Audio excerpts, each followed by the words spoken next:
আসসালামু আলাইকুম রহমতুল্লাহি ওয়া বারাকাতুহু। আলহামদুলিল্লাহ ওয়াসসালাতু ওয়াসসালামু আলা রাসূলিল্লাহি ওয়া বা'দ। বেশ কয়েকটি প্রশ্ন ছিল জিন জাতি সম্পর্কে, যে জিন জাতি সম্পর্কে কোরআন এবং সুন্নাতে স্পষ্ট ধারণা, জিনদের কি পরিচয় এবং জিন কি মানুষকে আসর করতে পারে কিনা এ বিষয়ে কিছু প্রশ্ন সমূহের উত্তর দেওয়ার চেষ্টা করব। বিমাশিয়াতিল্লাহ বিইজনিল্লাহ ওয়া মা তাওফীকি ইল্লা বিল্লাহ। আল্লাহ তাআলা এই বিশ্ব জগতের স্রষ্টা, তিনি খালেক। সমস্ত সৃষ্ট জীবের স্রষ্টা হলেন আল্লাহ সুবহানাহু ওয়া তাআলা। তিনি মানুষকেও সৃষ্টি করেছেন এবং জিনকেও সৃষ্টি করেছেন। আল্লাহ তাআলা বলেন, ওমা খালাকতুল জিন্না ওয়াল ইনসা ইল্লা লিয়াবুদুন, সূরা জারিয়াত আয়াত নম্বর ৫৬। কোরআনুল কারীমে জিন সম্পর্কে বহু জায়গাতে, বিশেষ করে সূরা আর রহমানের মধ্যে যে আয়াতগুলো, ফাবি আইয়ি আলাই রাব্বিকুমা তুকাজ্জিবান, আয়াতের অর্থ হলো, হে মানুষ এবং জিন, তোমরা আল্লাহ তাআলার কোন কোন নিয়ামতকে অস্বীকার করবে। তাহলে জিন সম্পর্কে কোরআনুল কারীমে একটি সূরাই আছে, প্রপার একটি সূরাই আছে, সূরাতুল জিন। তাহলে আমাদের জিন সম্পর্কে, জিনের অস্তিত্ব স্বীকার করতে হবে, কারণ কোরআন যদি মানি তাহলে কোরআনের মধ্যেই জিনদের কথা রয়েছে। আচ্ছা, জিনের পরিচয় কি? আরবিতে জিন, জিন শব্দটি এর অর্থ হলো অন্তরাল বা পর্দা বা আড়াল, মানে গোপন ইত্যাদি ইত্যাদি, যা মানুষের চক্ষুর অন্তরালে থাকে, অর্থাৎ যা দেখা যায় না। জিন সৃষ্টির মূল উপাদান হলো আগুন থেকে। আল্লাহ তাআলা কোরআন কারীমের মধ্যে বলেছেন, আমি জিনকে সৃষ্টি করেছি ধূম্রহীন অগ্নি থেকে। ওয়াখালাকতাহু মিন নারিন ওয়াখালাকতাহু মিন তিন, অর্থাৎ জিনকে সৃষ্টি করেছেন আগুন থেকে এবং মানুষকে তৈরি করেছেন মাটি দিয়ে। আচ্ছা, জিন আগুনের তৈরি হলেও মূলত আগুন ওই রকমের আগুন নয় যে আগুনকে আমরা দেখি। যেমন নাকি মানুষকে মূল উপাদান মাটি, কাদামাটি আমাদের মূল উপাদান, কিন্তু এর অর্থ আমাদের এটি নয় যে আমরা আসলেই পানি লাগলে আমরা গলে যাই, তা নয়। কিন্তু মানে মূল উপাদান মাটি হলেও আমরা রক্ত মাংসের মানুষ। ঠিক অনুরূপ ভাবে জিন আগুনের তৈরি হলেও ঠিক ওই রকমের আগুন নয়। রাসূলুল্লাহ, মুসনাদ আহমদের একটি হাদিসে রাসূলুল্লাহ সাল্লাল্লাহু আলাইহি ওয়াসাল্লাম বলেছেন যে শয়তান, কারণ শয়তান জিনদের মধ্য থেকেই, নামাজের মধ্যে আমার সাথে মোকাবেলা করতে আসে এবং আমি তাকে গলা টিপে দেই এবং আমি তার শীতলতা, মানে থুতুর শীতলতা আমি অনুভব করেছি। হাদিসটি মুসনাদে আহমদের। তো এর দ্বারা বোঝা গেল যে যদি আগুন হয় তাহলে তো তার থুতু ঠান্ডা হতে পারতো না। যাই হোক, জিন জাতিকে আল্লাহ তাআলা মানুষ সৃষ্টির প্রায় 200 বৎসর পূর্বে সৃষ্টি করা হয়েছে, বা কম বেশি সংখ্যা বিভিন্ন তাফসীরকারকেরা উল্লেখ করেছেন। আল্লাহ তাআলা সূরা হিজরের 26 এবং 27 নম্বর আয়াতে আল্লাহ তাআলা তিনি বলেছেন যে নিশ্চয়ই আমি মানুষকে সৃষ্টি করেছি কালো, মানুষকে সৃষ্টি করেছি আমি ঠনঠনে, মিন সালসালিম মিন হামাইম মাসনুন, ওয়াল জান্না খালাকনাহু মিন ক্বাবলু মিন নারিস সামুম। মানুষকে সৃষ্টি করেছি ঠনঠনে মাটি থেকে, আর জিনকে সৃষ্টি করেছি ধূম্রহীন আগুন থেকে, সূরা হিজরের আয়াত।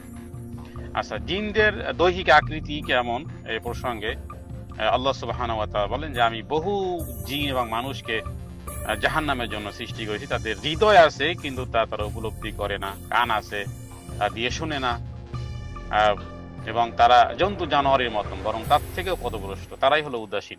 এই আয়াতটি সূরা আরাফের 179 নম্বর আয়াত। এখানে আল্লাহ তাআলা বলেছেন যে ওয়ালাকাদ যারানা লিজাহান্নামা কাসীরাম মিনাল জিন্নি ওয়াল ইনস, মানে অনেক মানুষ এবং জিনকে আমি সৃষ্টি করেছি লাহুম কুলুবুল লা ইয়াফকাহুনা বিহা, অন্তর আছে কিন্তু সে অন্তর দিয়ে চিন্তা ভাবনা করে না, মানে অঙ্গ প্রত্যঙ্গের দিকে আল্লাহ তাআলা ইঙ্গিত করেছেন।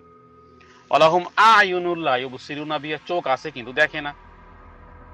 ওয়ালাহুম আযানুল লা ইয়াসমাউনা বিহা, তাদের অন্তঃকরণ আছে কিন্তু চিন্তা ভাবনা করে না। চোখ আছে দেখে না, কান আছে ভালো করে শুনে না। এর অর্থ হলো যে সত্য উপলব্ধি করে না। আল্লাহ তাআলা তাদেরকে নিকৃষ্ট, মানে জানোয়ারের থেকেও নিকৃষ্ট উল্লেখ করেছে। আচ্ছা, জিনদের পরিচয়ের ক্ষেত্রে রাসূলুল্লাহ সাল্লাল্লাহু আলাইহি ওয়াসাল্লাম থেকে বেশ কিছু হাদিস পাওয়া যায়। নবীজি বলেছেন জিন প্রায় তিন প্রকার, এবং এই হাদিসটি তাবরানির কাবিরের মধ্যে এই বিষয়ে কিছু বর্ণনা পাওয়া যায় যে এক শ্রেণীর জিন আছে যাদের ডানা আছে, তারা আকাশে উড়ে বেড়ায়, বাতাসের সাহায্যে তারা উড়ে বেড়ায়। আর এক শ্রেণীর জিন আছে যে সাপ বা কুকুরের আকারে তারা বসবাস করে। আর এক শ্রেণীর জিন আছে যারা বসবাসও করে, ভ্রমণও করে। রাসূলুল্লাহ সাল্লাল্লাহু আলাইহি সাল্লাম জিনদের সাথে সাক্ষাৎ করেছেন, কথা বলেছেন এবং ধর্মীয় বিষয় তাদেরকে শিক্ষা দিয়েছেন, কোরআন তেলাওয়াত করেছেন।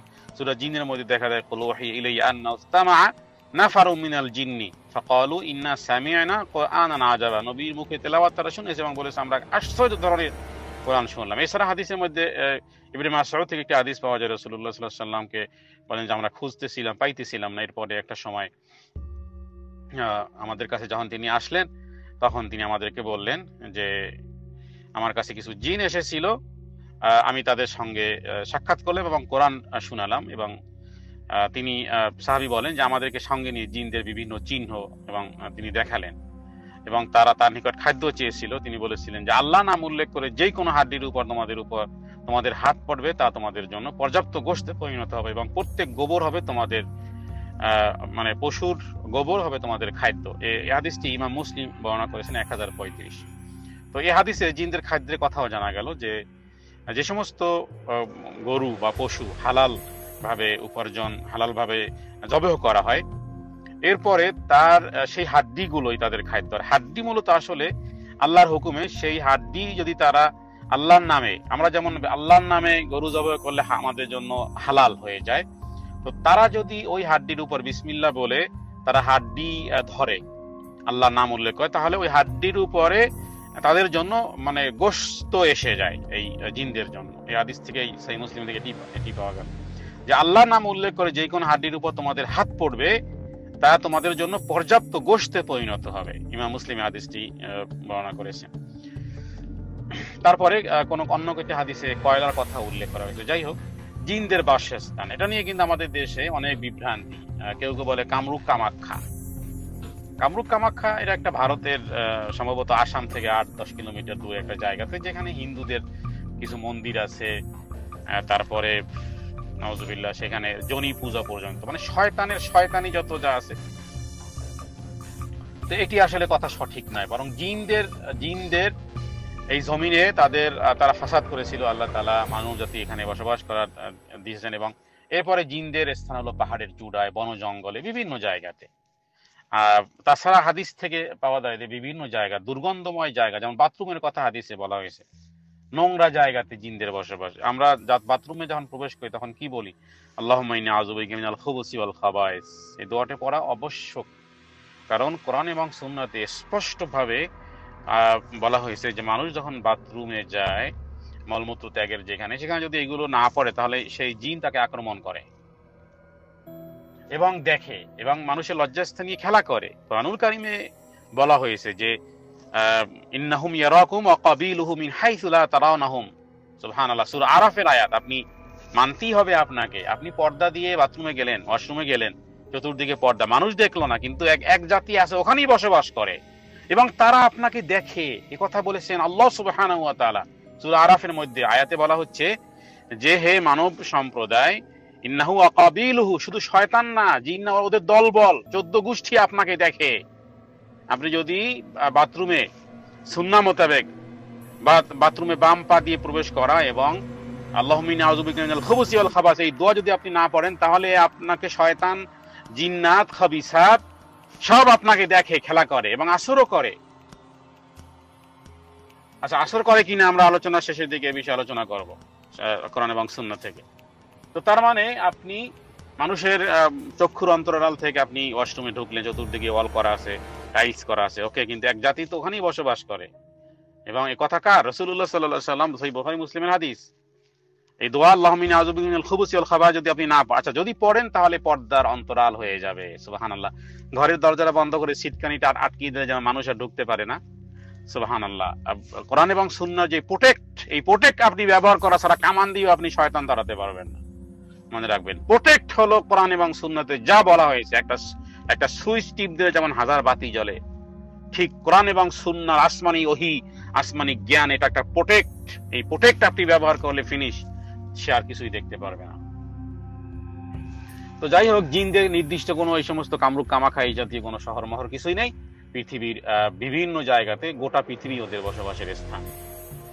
তো আল্লাহ তাআলা জিনদের কথা কোরআনুল কারীমের বিভিন্ন জায়গাতে উল্লেখ করেছেন, এবং আমরা জানলাম যে জিন শব্দের অর্থ হলো গোপন, ইজতিনান, ইস্তেহার মানে গোপন হওয়া। কোরআনুল কারীমে আল্লাহ তাআলা সূরা আনআমের ৭৬ নম্বর আয়াতে বলেছেন যেভাবে, যে যখন রাত তার উপর আচ্ছন্ন হয়। তো আচ্ছন্ন হওয়া, ঢেকে যাওয়া, গোপন হওয়া ইত্যাদি মানে মানুষের দৃষ্টি গোপন থাকে। আর সূরা আরাফের যে ২৭ নম্বর আয়াতটি বললাম, যে আল্লাহ তাআলা বলেছেন যে সে এবং তার দলবল তোমাদেরকে দেখে। ইন্নাহু ইয়ারাকুম হুয়া কাবিলুহু, কাবিলু মানে তার ১৪ গোষ্ঠী, তার দলবল। আচ্ছা, অকাবিলু মিন হাইসু লা তারানা, কিন্তু তোমরা তাদেরকে দেখো না। মানে আমরা কিন্তু জিন দেখি না, শয়তান দেখি না, কিন্তু ওরা আমাদেরকে ঠিকই দেখে। আমরা গাফেল থাকলেও ওরা কিন্তু গাফেল নয়, খবরদার। তো আমরা এই আয়াত থেকে আমরা অনেক কিছু বুঝলাম, যে আল্লাহ তাআলা আমাদের যেই জিন জাতি, সেই জিন জাতি আমাদেরকে দেখে। সুতরাং এই ক্ষেত্রে আমাদের কোরআন এবং সুন্নাতে যে সমস্ত দোয়া সমূহ বলা হয়েছে, এগুলো যদি আমরা না পড়ি তাহলে কিন্তু এই জিন্নাত এগুলো, কারণ সূরা নাস এবং সূরা ফালাকে বলা হয়েছে মিনাল জিন্নাতি ওয়ান নাস। দেখুন, জান্নাত জাহান্নাম মানুষ এবং জিন জাতি সম্পর্কে, ওমা খালাকতুল জিন্না ওয়াল ইনসা ইল্লা, তার মানে মানুষের মধ্যে যেমন বিশ্বাসী আছে, অবিশ্বাসী আছে, মানুষের মধ্যে যেমন খ্রিস্টান আছে, হিন্দু আছে, বৌদ্ধ আছে, চারাল আছে, পাজি আছে, জিন্নাতের মধ্যেও ঠিক একই কোয়ালিটির ভালো আছে, মুসলিম আছে, নন মুসলিম আছে। এভাবে করে এই পণ্ডিত আছে, কিছু পণ্ডিত, তার মানে খ্রিস্টান আছে, অস্তিত্বে বিশ্বাসকারী আছে, অনস্তিত্বে পৌত্তলিক আছে, দার্শনিক আছে, বস্তুবাদী আছে।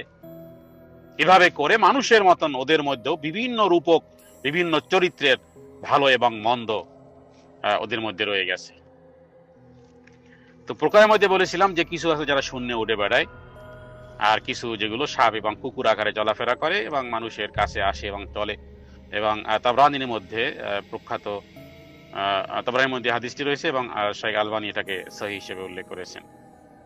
এবং জিনেরা তারা বিভিন্ন রূপ ধারণ করতে পারে। আর কিছু জিন আছে যারা সবসময় সাপ অথবা কুকুরের বেশ ধারণ করে। সাপ এবং কুকুরের বেশি ধারণ করি তারা সমাজে চলে।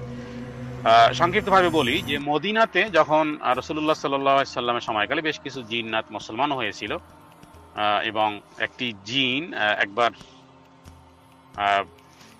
সাপ আকারে, মানে মূল হাদিসের বলতে গেলে অনেক সময় প্রয়োজন হবে, সাপ আকারে যদি ঘরে কোনো থাকে তাহলে রাসূলুল্লাহ সাল্লাল্লাহু আলাইহি ওয়াসাল্লাম নির্দেশ করেছেন যে তোমরা তাদেরকে বলবে চলে যেতে, এবং 3 দিন সময় দিবে।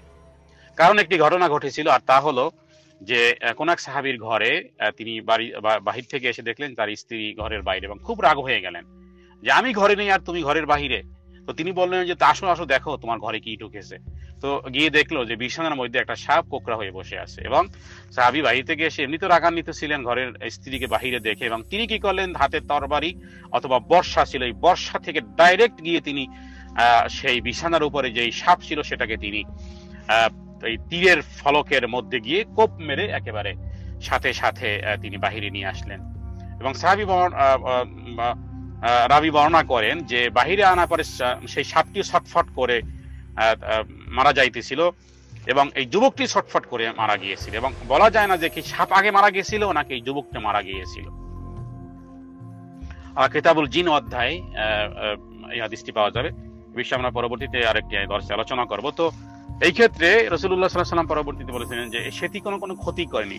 এই জন্য যদি কখনো ঘরে সাপ দেখা যায় তাহলে বলতে হবে, আওয়াজ দিতে হবে যে চলে যাও, তাহলে কিন্তু হত্যা করব।